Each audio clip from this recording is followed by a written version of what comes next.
US میں کہ H1B visa holder جو ہے ہی کین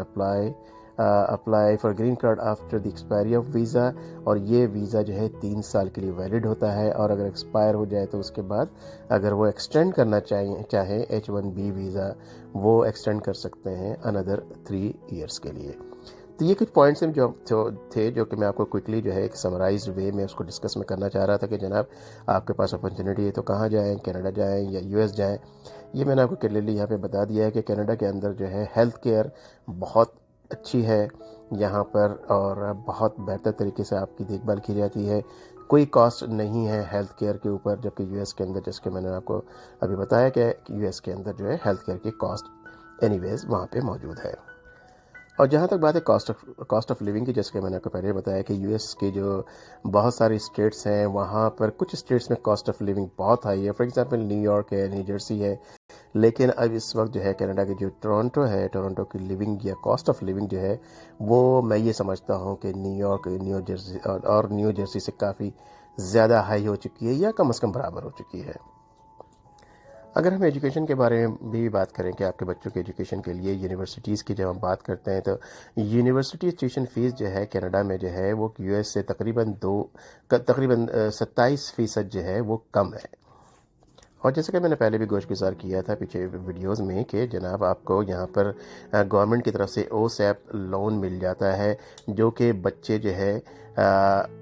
بہت ہی آسان قسطوں میں جو ہے وہ کافی عرصے تک اتارتے رہتے ہیں، اور یہ کاسٹ جو ہے ڈیپینڈ کرتا ہے کہ کون سا آپ کا پروگرام آپ کے بچہ اس میں لے رہا ہے یا آپ خود آپ کے لے رہے ہیں۔ تو یہ کاسٹ جو ہے پوری کی پوری $20,000-25,000 سے لے کر کے $45,000-50,000 تک بھی جاتی ہے۔ پورے پروگرام کی فیس کی بات کر رہا ہوں، لیکن OSAP جو ہے وہ آپ ساری زندگی چاہے اس کو چھوٹی چھوٹی قسطوں کی مد میں اس کو اتارتے رہتے ہیں، اور یہ آپ کے اوپر جو ہے کہ بوجھ کبھی بھی اس لیے نہیں ہوتا ہے کہ آپ جب تک اسٹوڈنٹ ہوتے ہیں آپ کے اوپر جو ہے یہ اس کو بوجھ کو نہیں ڈالا جاتا ہے، تاکہ آپ آسانی کے ساتھ بیٹھ کر کے کہیں بھی